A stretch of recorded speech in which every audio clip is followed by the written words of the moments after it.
expressed on the following show are not necessarily the views and opinions of WHPS, its affiliates, management, or sponsors.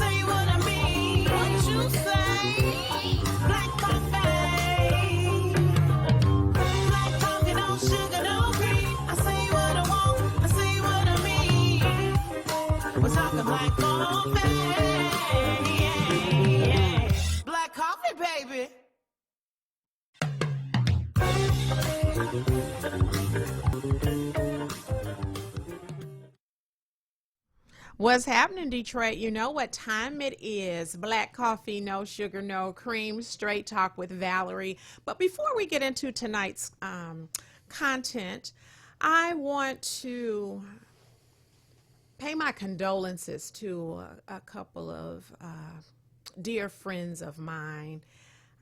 We all know about Kobe Bryant and his daughter, and God bless him and his family.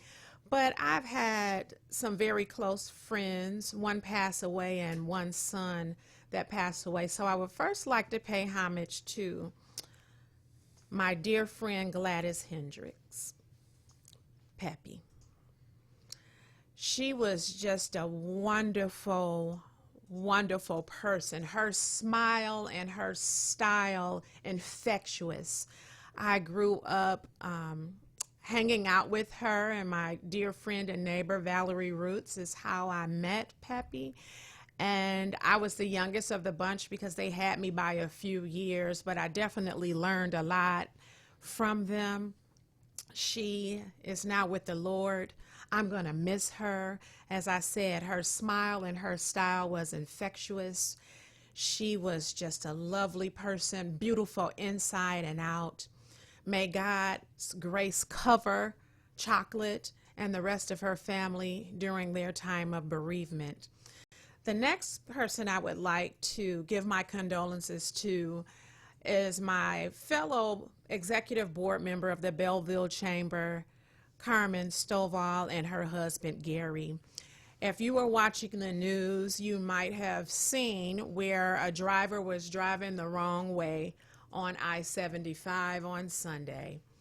And it was a tragedy that took the life of a 26-year-old man. Well, it was my dear friend Carmen's son, Jeremy. So those of you that know the power of prayer, please pray with me as both of these families take the time to grieve the loss of their loved one, and pray for me as I take the time to grieve myself. Thank you so much, and we're on with the show. So tonight, I have a dear friend of mine in the studio with me who has a coined phrase: my success is mandatory, not optional, and it is my responsibility. We have Sheldon Hill with me. And say hello to everyone, Sheldon. Hello, everyone. Sheldon Hill, President and CEO of Citywide Mentoring. Yes, and Sheldon has some energy that I've never seen in my life, even from a 2-year-old toddler. When Sheldon sets his eye on the prize, he gets it done. And Sheldon gets more places than I can get on time. And he sometimes don't even have his car. Yeah, he driving. He not driving. Gets everywhere. If that's not motivation, I don't know what is. But we're going to talk about Sheldon's story through addiction and recovery and his journey where he's going now. So, you know, Sheldon, no one wakes up one day and decides they want to become a drug dealer or they want to be a stick-up kid, right? No. Those decisions are made after a series of events that happens in one's life. True.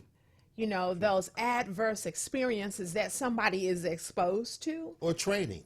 Yeah, there was a training. So how did you get involved with drugs?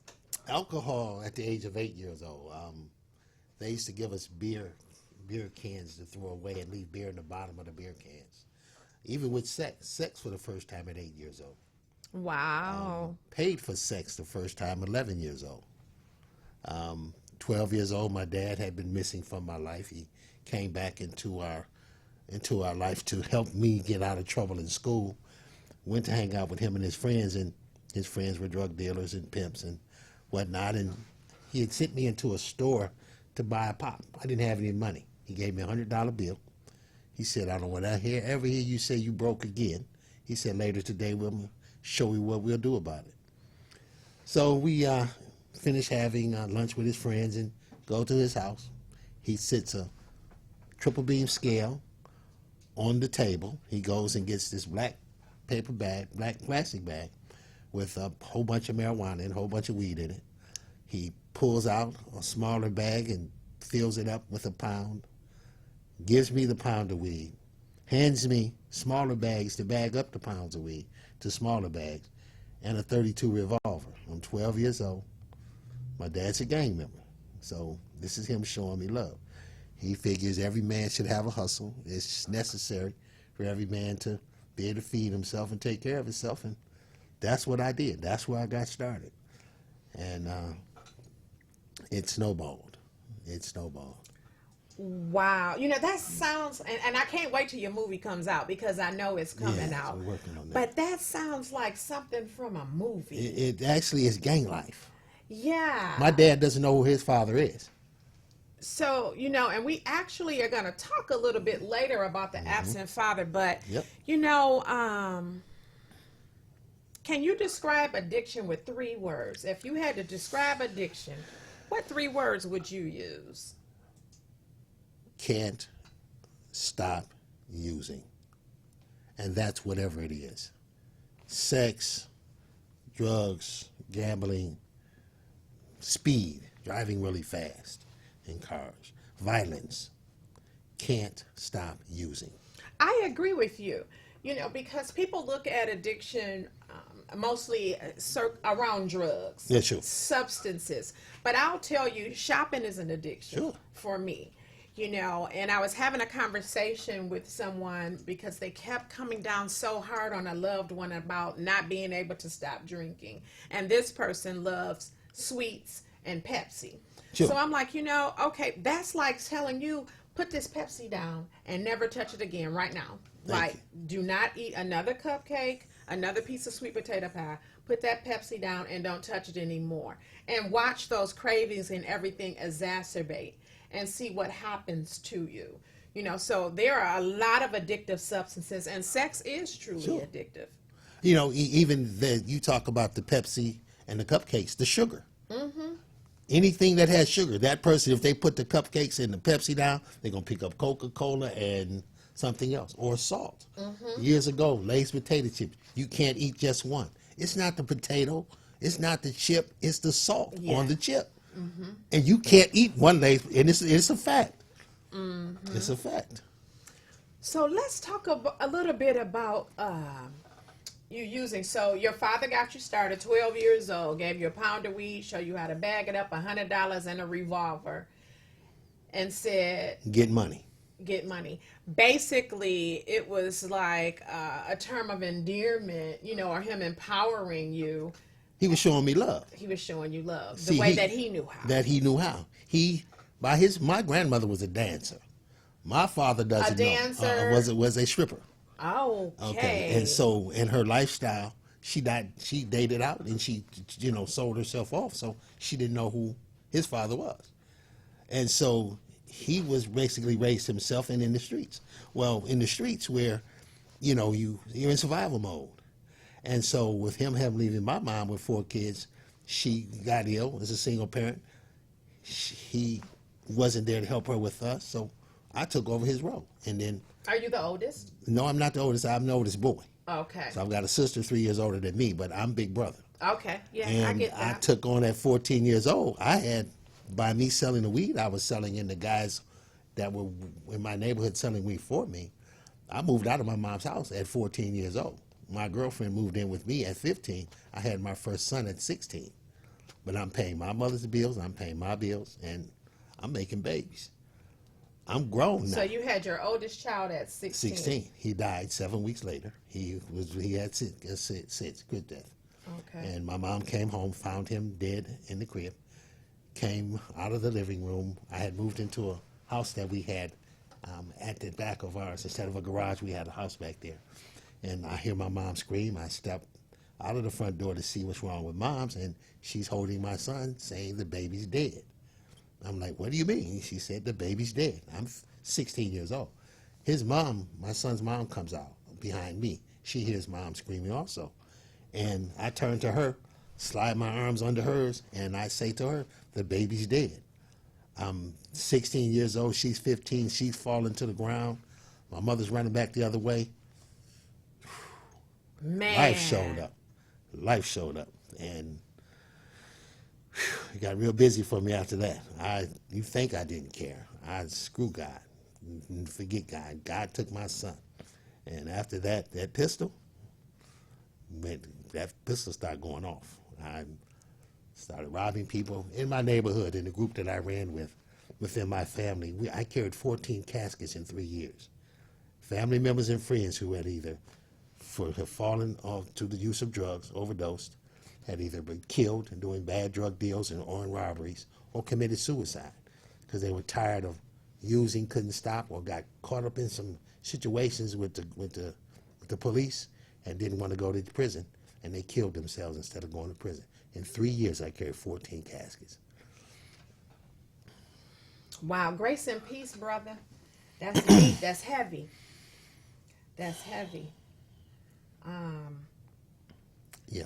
And I know that could possibly have perpetuated or exacerbated using for you.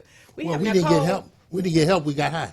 Okay. We didn't go to counselors, therapists. We went to the liquor store, to the dope house, and back to the block. Like you say, you didn't get help. You We got high. I like that. Yeah, we didn't get help. And not in the terms of in a way of It's satisfying, an explanation. but it's an explanation. Yeah. It's a succinct explanation, Yeah. very powerful We but got brief.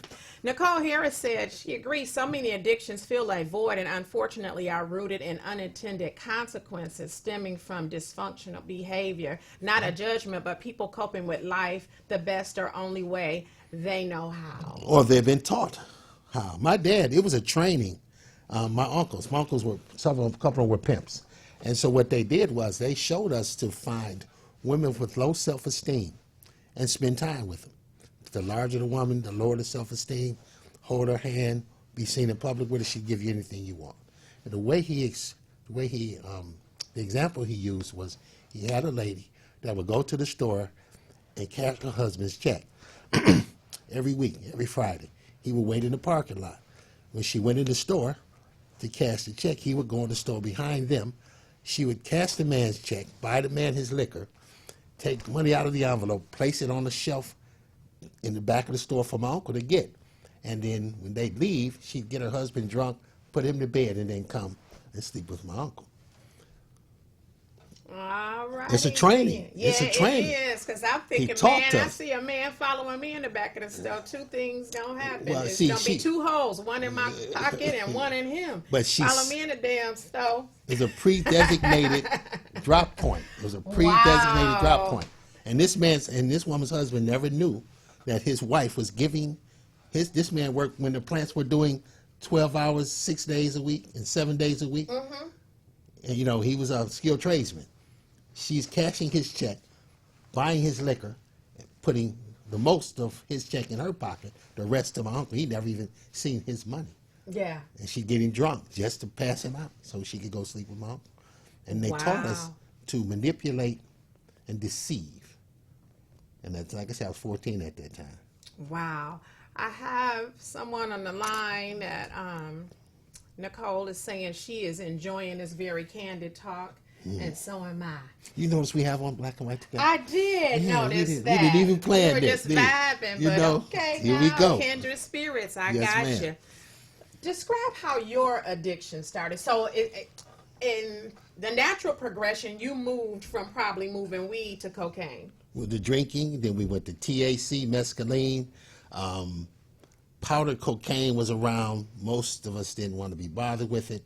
When Freebase came out, there were some of us that were selling cocaine in a large quantity and never had smoked the cocaine. Well, I'm area manager for Church's Fried Chicken in Pontiac. I'm selling powder out the drive-through window on the weekends. I've always had the business mind. I've always taken care of business. I've been in charge of every job I've ever had. I wonder if somebody doing Company. that at Popeyes now. You That's know, why them damn lies you- gone long. They done mixed the cocaine in with the With- damn with- flour, with and the somebody flour. done ate it. Now they coming back like, I need another did chicken need another sandwich. chicken sandwich. They done sprinkled cocaine. That's what my supplier actually asked me at the time. What are you selling, chicken cane or what? But it got to the point where a so-called friend was smoking cocaine and selling for me and decided he didn't want to stop smoking, called me over and had me smoke with him and two girls at a hotel. 3 days later, I wake up, hadn't been to work, hadn't left the hotel. Dealers have it. I'm going about an ounce a day, and I'm sharing and I'm trying to maintain a business and businesses, but not gotten to the point where I wasn't going to work, nor was I even selling the cocaine I had because I didn't want to run out. And I was in my basement with a Mac 10, 2 clips, an ounce of cocaine on the bar, and could nobody come down the stairs. I actually put my wife, well, my child's mother, out of the home because she came into the bathroom while I was smoking, told her, I don't need you anymore. I got what I need. You can leave. I put her out the house because I had my cocaine and that's all I needed. Did not want her anymore. Man, if That's this is not a Netflix the disease of show addiction. in the making, My disease of addiction got me to that point.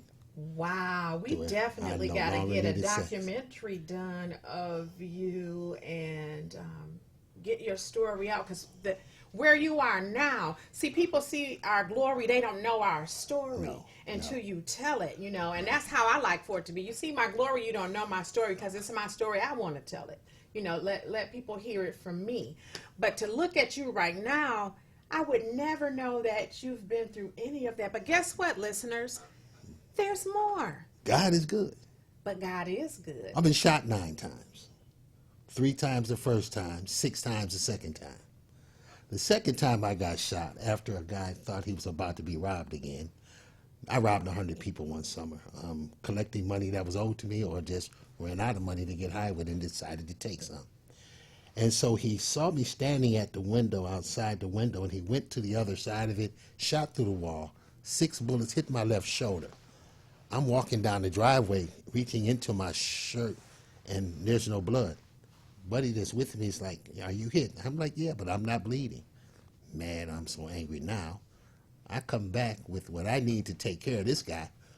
We find out he did it by mistake. So he says, I go in the house. The guy whose house it was gives me a bunch of dope to go in and just go to rest and smoke and go to sleep. While this guy goes back to selling drugs, waiting in the living room. I'm waiting for him in the living room to finish what he has so I can go rob him. And I'm going to kill this guy because he had just shot me 6 times. And his girlfriend asked him, do you know who you just shot? And my name and the family reputation was like, that's not what you do. That's not who you do that to. And he got out of there, and I was saved from a life sentence because I was going to kill that man. That's what we were taught to do, I mean, it was no holds barred. You could do anything that you felt you could get away with. I understand. So, I understand. my disease was, I had multiple diseases. I was afflicted with multiple power. Issues of entitlement, multiple personalities. I had become desensitized. My question was, who's going to be left to bury me? So I figured, let me get up out of here as soon as I can. So either I was homicidal and suicidal. State psychiatrist diagnosed me as emotionally disturbed with homicidal and suicidal tendencies. Because I either wanted you to kill me or I wanted to kill me, but somehow or another I wanted to leave here. God did not want that to happen. He kept me through all of that. Never been to prison. Handcuffed, arrested, booked 77 times. Jaw broke twice, stabbed twice. Hammer, pistol, boot, brick. Wow. I'm 61 years old now. Well, let's go up to the part, because I know a little bit of your story, and I know that I know how you quit, but I want my listeners to know. So you booked 71 times, never went to prison. 77 times, never went to prison. But let my listeners know what happened on that last time you got in front of that judge. I had been using, and a family member had been using me. He had gotten my name. He had leased a van out of the Las Vegas airport with a California driver's license with his picture, my name. He had a prepaid credit card that he used that they had put money in the bank on with my name. They moved $700,000 from Washington State to New Orleans to Miami, purchasing and transferring, money, drug money. He hasn't paid the lease bill on that van. I'm driving it back and forth to Tucson and Las Vegas 3 times a month.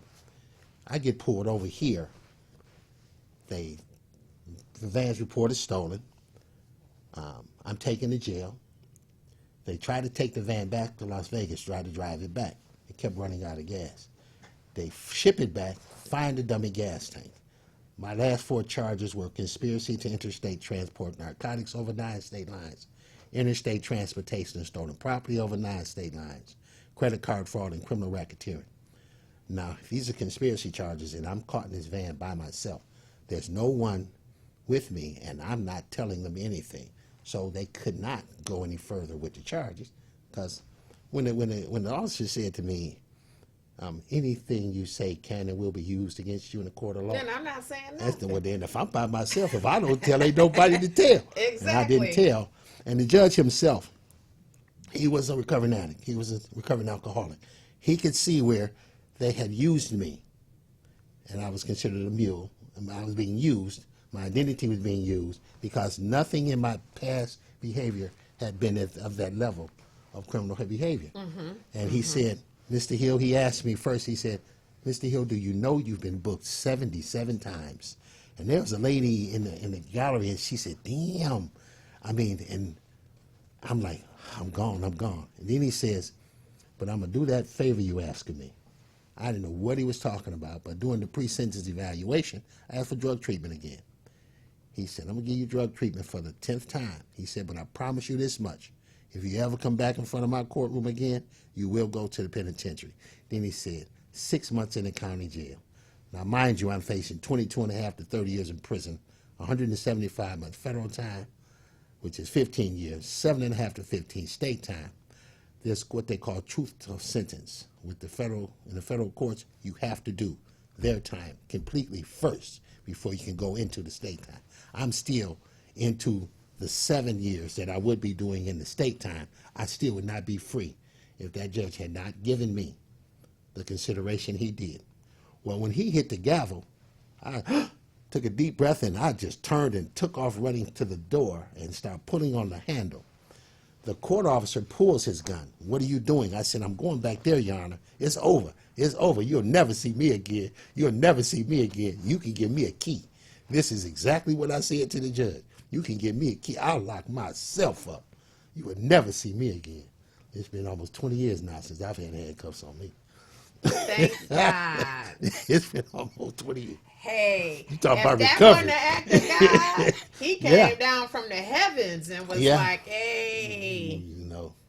So Nicole Harris said, all those drugs, and by the grace of God, your memory was saved, and now your testimony is saving someone who will hear your story. Yes. Yes. My life story is a training video. Yes, and it's going to be a documentary. I'm not playing with you. We need to get this in a documentary format. This is Netflix stuff. This is what we're doing today.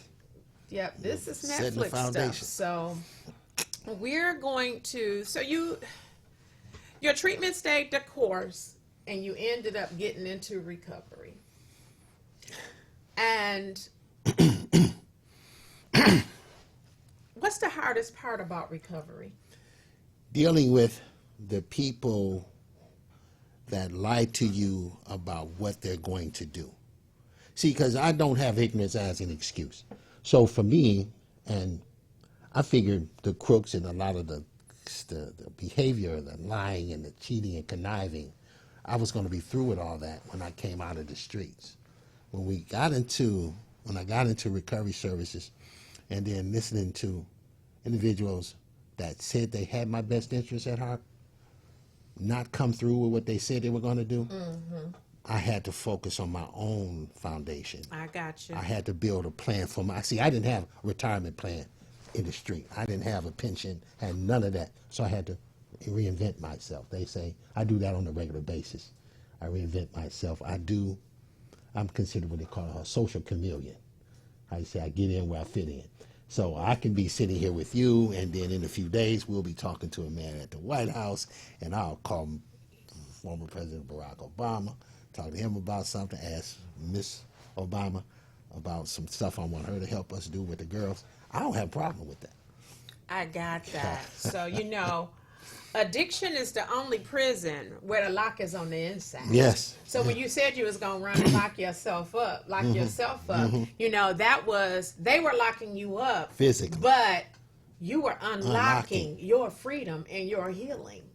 Because you recognize that as a chance, as an opportunity. I started my first program in the county jail, the Missing Dads program. And we're going to get to that, but that's the power of dads. But when I went into that jail, there were 19 young men I found that were in that jail, in that unit that I was in, that either got high with their fathers, sold drugs with their fathers, or didn't know who their fathers were. And they allowed me to start my own group while in the jail as an inmate. In the treatment program, I had my own group going. I started my own group, started my own business plan right there in the jail. I had to have something to do. I knew I couldn't go back to where I came from. Well, let me tell you, Zura, hi, that's my daughter. She says such a beautiful testimony. Hi, Lisa Dixon. You are a tested and proven individual who has survived a crucible, taken control of your life, and grown into a stronger person. For this reason, I wrote one of the nominations for you to get the award that you received. I remember you contacting me and asking me, letting me know that your daughter had nominated you. I wrote that for you to get that award for SAMHSA with no reservation. I didn't have to think about it or anything like that. And you know me, I'm not going to just put my name on anything or whatever, but I didn't have to think twice about it. So we're going to go to the award that you received from SAMHSA. So we're going to watch the clip. Okay. Wow. This award means that I have done what I promised my God. I promised him if he woke me up, I'd get up each day and help someone help themselves. So early in my recovery, I began to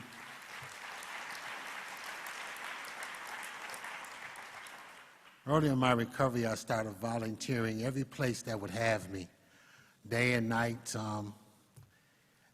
in churches, at schools, mentoring programs, recreation centers. I found out then about alcohol, tobacco, and other drug prevention programs. And I got my license as a prevention provider for the state of Michigan. That's when I realized what I was saved for. Oh, boy, man. I was no longer part of the problem. I became part of the solution.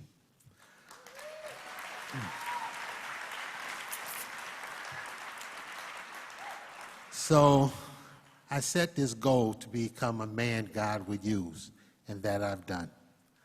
I live by my favorite quote, and that is my personal quote, that my success is mandatory, not optional, and my responsibility. I want to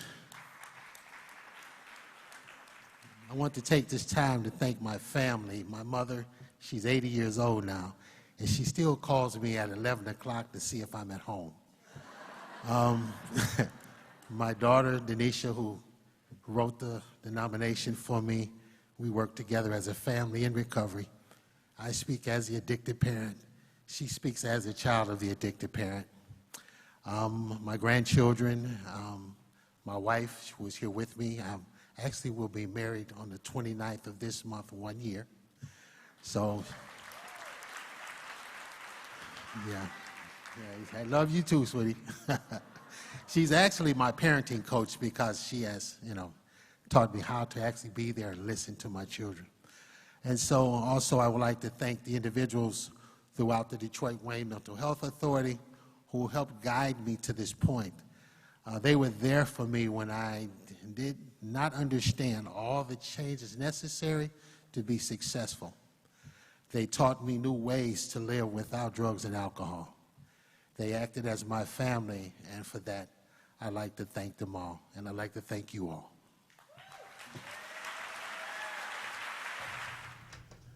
Powerful. It's the truth. It's the truth. Powerful. I did not know how to live without using. I had to be taught. At 42 years old, I began to learn again how to live without using drugs and alcohol to numb my feelings. What is the best part about being sober? The money I get to spend on other stuff. Okay, next I like question. taking trips. I like going places. I get in the car and take off in a minute. Okay. Call, get a ride. Hey, you didn't even have to think Think hard about that. Yeah. Addiction doesn't kill the addict. It kills the family and those that love them also. Sure. Yeah, Right? yeah. Because if people love you and they care about you, then if they see you doing something that could potentially harm yourself, to me, I call it a form of suicide because you know it can lead to death, Sure. but you don't stop it, right? Describe sobriety in 3 words.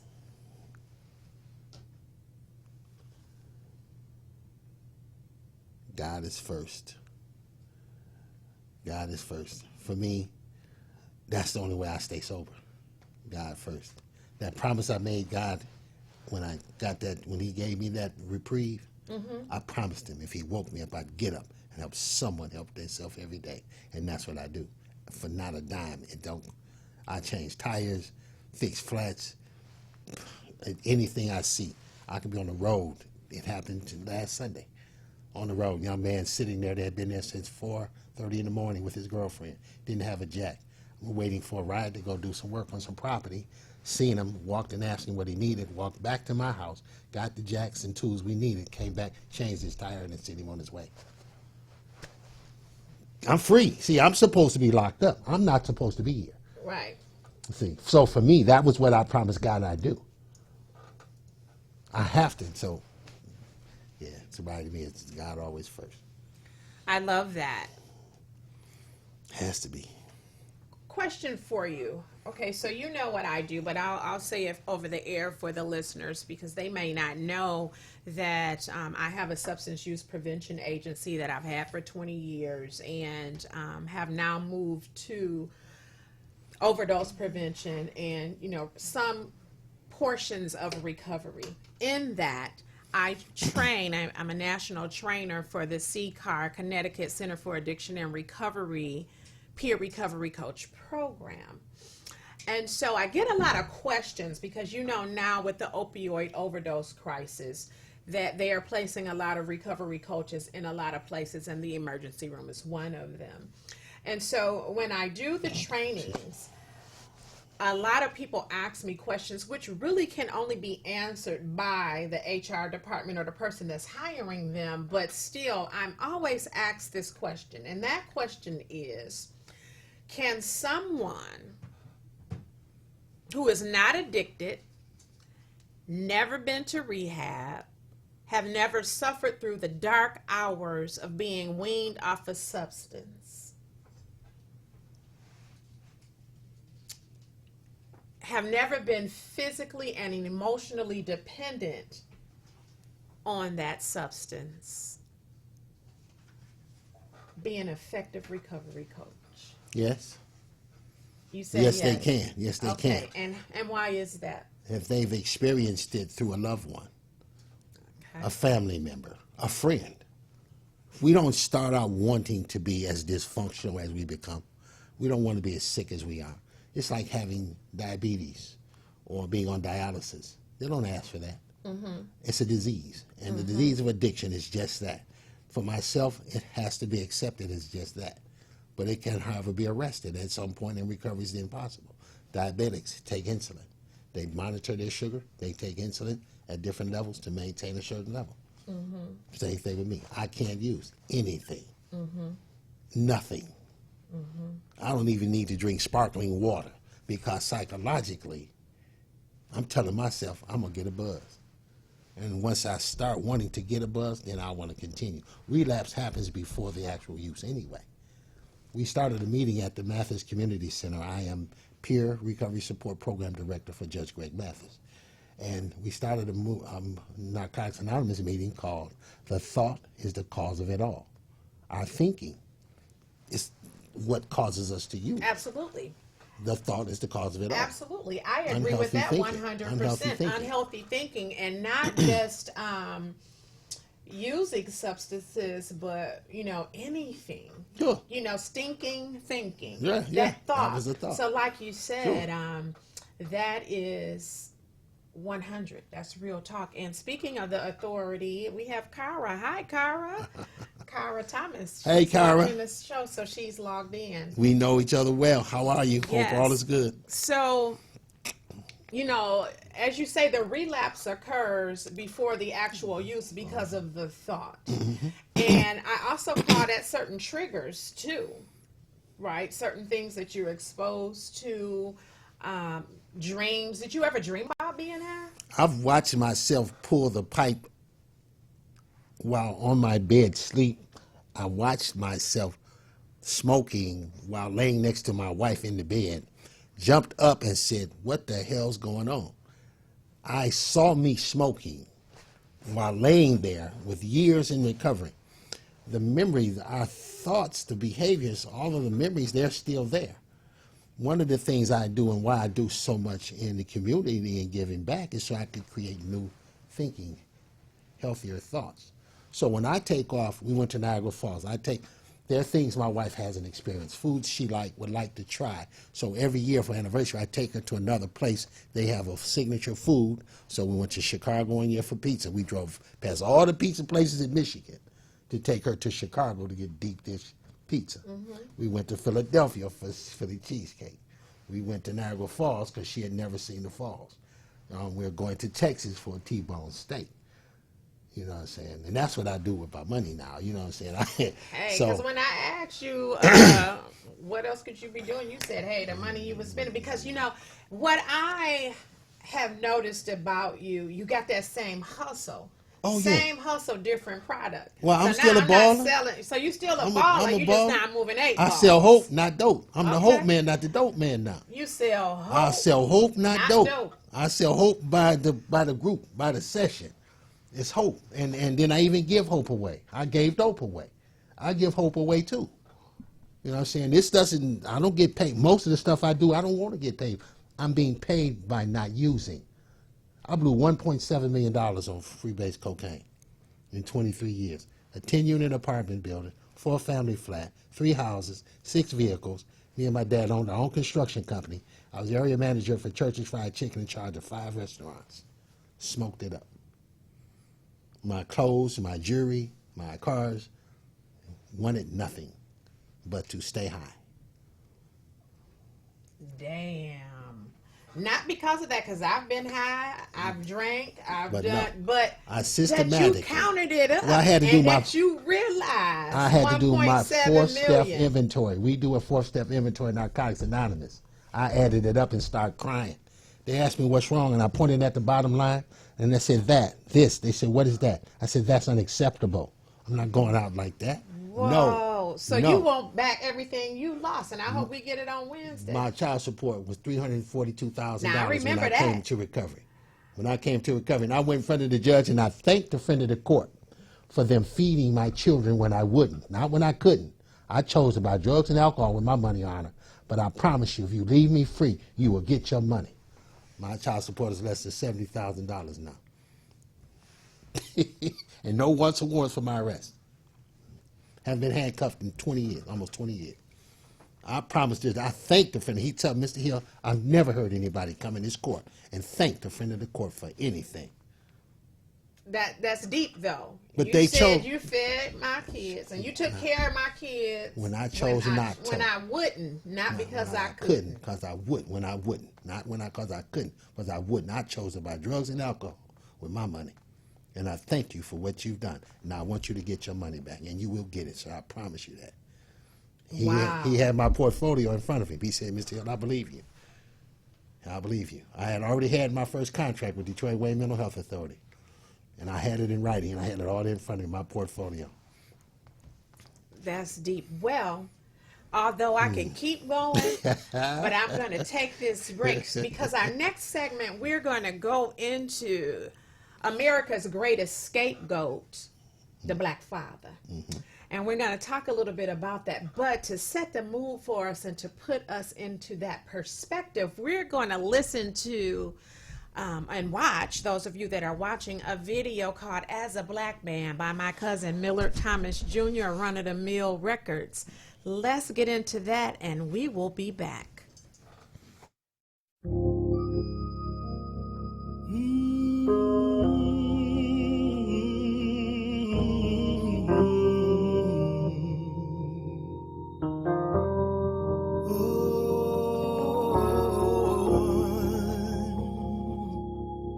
I'm just trying to do the best that I can as a strong black man. Yeah. Here I stand as a strong black man, having done all I can to please my fellow man. I don't understand why that knife is in your hand. After doing all I can as a strong black man, I'm gonna take my stand as a black man. I will do the best that I can as a black man. I stand on my own as a black man. I'm gonna sing my song. Oh, this is me. So hear my plea. I'm a young black man, down on my knees. I say this world is wrong, and we don't have too long. I'm gonna take this stand as a strong black man. I feel the rain falling down on me. If you could see what's on my mind, oh, you will see. Everyone would be more kind. Everyone would be happy. I'm gonna keep on my goal. I won't let it go. As a black man, gonna take my stand. As a black man, I'ma do the best that I can. Oh, as a black man, I stand on my own. As a black man, I'm gonna sing my song.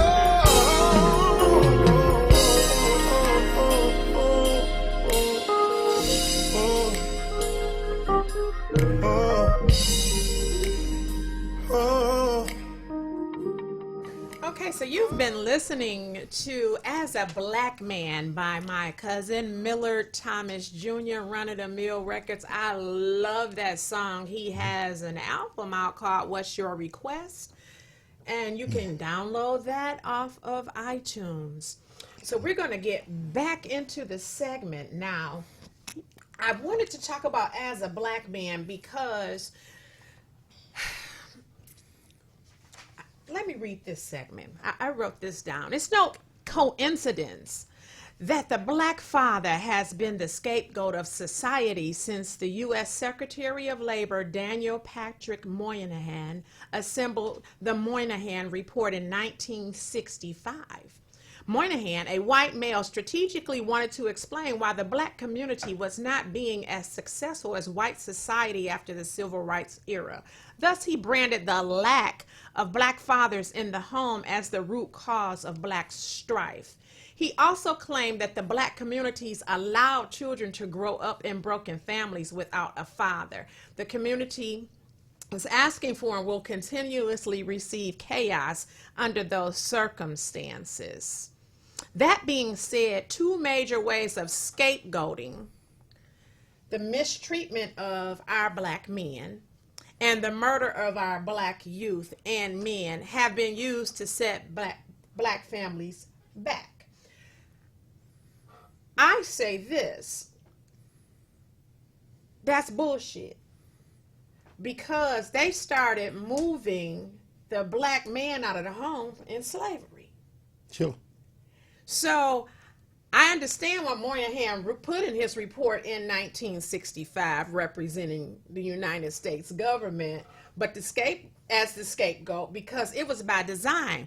And every time I look at the movie Claudine, or even some of the Tyler Perry, the old stuff, I became saddened of that depiction of who we are as a people. Sure. You remember in Claudine, they had to hide the iron, like, oh, the social worker come and hide the iron. But even outside of Hollywood, in order for black families to receive anything, well, anyone, but I'll say the spotlight is on the black family and the black father in this case. The man could not be in the home to receive food stamps, to receive whatever it is, and it's still to this day. So what Moynihan was saying is adequate as far as the government's perspective. But to me, they're using it as a scapegoat. Sure, justification for systematic failure. The systemic design is not designed for our continued success. So you look at the Tulsa, Oklahoma, when they bombed up, they were throwing fire bombs and whatnot out of heliplanes and helicopters on the black. They had their own Wall Street. They had their own bank in Tulsa, Oklahoma. You're talking about, domestic terrorism. Black Wall Street. Yeah. Domestic terrorism. As a people, we can't continue to use their methods against ourselves. So like with you, we were talking earlier, I just defined some words. A coward, not someone that's not there to face danger or adversity. Accountability, responsibility. Those things that we have to accept for ourselves as a priority. When I thanked the friend of the court, I realized that because what my dad had done, I said I didn't want to do to my children, but I had done it due to my drug and alcohol use. Now I need to go home. I started my second book. I Was a Missing Dad, Missing No More. Like I mentioned, my daughters, we speak as a family. I speak as the addicted parent. They speak as a child of the addicted parent. And we're working on a movement now. We're together. Yes. Working on a movement now called The Power of Dads. Yes. And The Power of Dads. I want to thank you for allowing me to be a part of that initiative. You said something a minute ago on how you had no problem with writing that nomination for me, and you mentioned to me, you thanked me. I had no problem with making the call and adding you to that call to the White House. Because at 11 o'clock on this Wednesday, we will get a call from the White House Office of Drug Control Policy, from the director, asking us what it is he can do for us here to help us make a difference with our dad's program, with the Power of Dads program. And so that's our goal, is that we grow forward. We host in our school, in the church, at the Mathis Community Center, ways to empower us as men, even women, because what has happened is women have had to take the role of a man, so they need all the support a man's going to get too. Absolutely. And our programs for boys and girls. We're going to have a meet and greet at the Mathis Community Center on the 28th of February, so we can launch in March. So these things we'll work on together. That's a wonderful thing. 3 words that I think of that come to mind when I think of the missing dad. Yeah. Is Sad. important, undervalued, and need to be loved the right way. Because I feel like they're loved and people love them, but they're not loving them the way that they need it. I mentioned to you a minute ago about feelings. When I was at Share House treatment program, there was a counselor there, Linda T. Ford.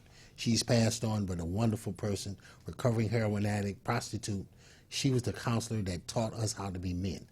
But our feelings, she helped us identify, she helped us be able to identify what we were actually feeling that we did not want to feel. So we had the 6 feelings: mad, glad, sad, hurt, afraid, and ashamed. How many men you gonna get to tell you that they're afraid, they're ashamed, they sad, they hurt? Those are natural feelings, but we mask them with aggression, violence, drugs, alcohol, sex. We don't want to feel those things, and they're natural feelings. I was told you better not cry. You cry, we are not supposed to cry. So why God give us tear ducts? We don't know how to feel and give love, so then you can't love us because we don't know how to love ourselves. We don't even know what love feels like, a lot of us. Mm-hmm. Well, you know, a lot of people will refer to the missing dad as deadbeat, as trifling, as all of these other things. In my mind, I often think, because I'm very selective, even the person I'm going to sleep with and be in a relationship with. So it's like, was he that before? And what made you think a baby was going to make him anything different after? And I think about that. And I've said that to a few women about people in my family who they're like, well, he's this and he's that, you know, in a derogatory way. But it's like, you know, and I can even say my own brother. I've been knowing him all his life. He's been consistent the way he is. So whatever you don't like, you had an audition. You could have walked away, but you chose to get pregnant by this person. And now you want to complain about how he is. He's been consistently the same. You should have made better choices. One of the things with, like myself, for 17 years in active addiction, married to one of my kids, my daughter's mom's, one of my marriages, there was a lot of verbal and emotional abuse. And a lot of times we don't see men as being abused. But I was very verbally and emotionally abused. She would say things intentionally that would hurt my feelings, make me sad. And that is real. I cried. I was in the jail. One of my therapists, actually Mr. Woodward, he said he was being verbally and emotionally abused at home. When he explained it, I stood up in front of 60 men and started crying and said, that's what's been happening to me. I didn't even know that existed. I didn't know verbal abuse was as devastating as physical abuse. When you call me a crackhead, tell me I ain't this or that over a period of time, I'm going to believe you and I'm going to act out that way. Mm-hmm. Well, you telling a man you ain't this or you ain't that verbal abuse, saying the things that we say, they stick. Mm-hmm. Remember they say sticks and stones may break my bones, but words do hurt. That's a lie. Yeah, words are stick. You hit me with a stick, the bruise will go away. You tell me I'm a crackhead and I ain't ever going to be no good, I believed you.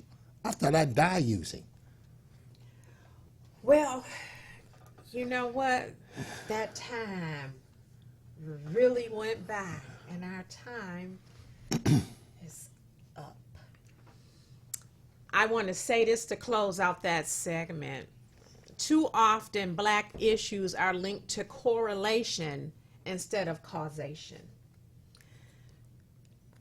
So inevitably, we have let a myth fuel how we contextualize Black abuse instead of trying to figure out the real reasons why our men were subjects of abuse. Lacking a father is not the reason white supremacy and police brutality endangered these men. But it was easier to make the Black father the issue and not the systems and institutions that toy with Black life constantly. It is actually quite funny how people believe a black father being in or out of the picture would stop a bullet from taking a child from this earth too soon, stopping a wrongful conviction, mass incarceration, or the prison industrial complex. It won't. It won't.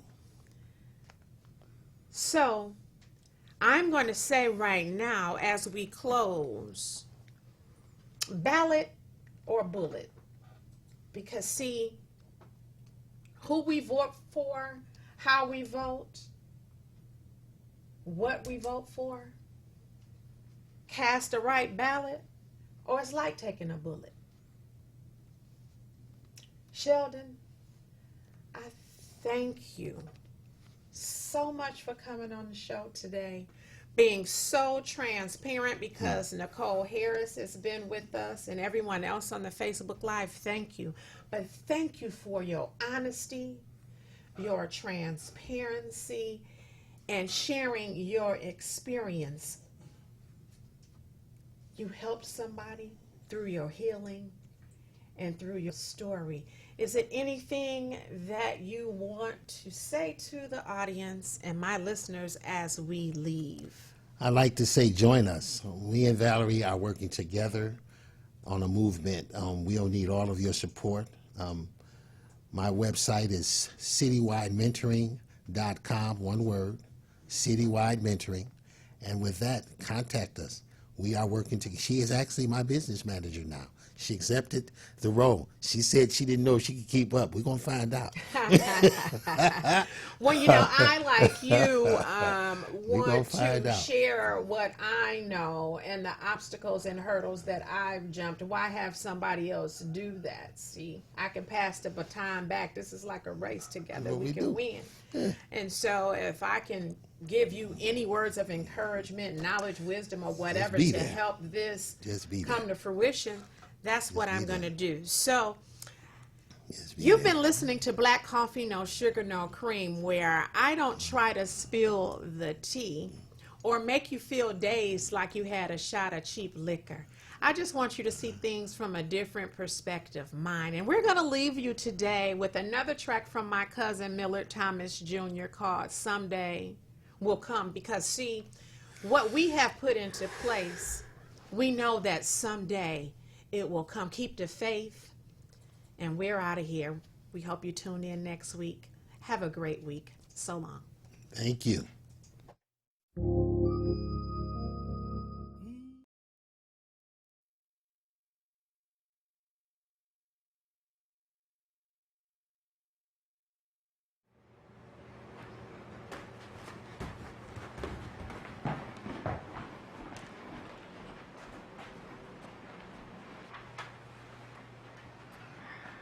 Mom, Dad, maybe what I was thinking. Thinking what? Someday, will we have a better future? Someday. Lately is more than Right. enough.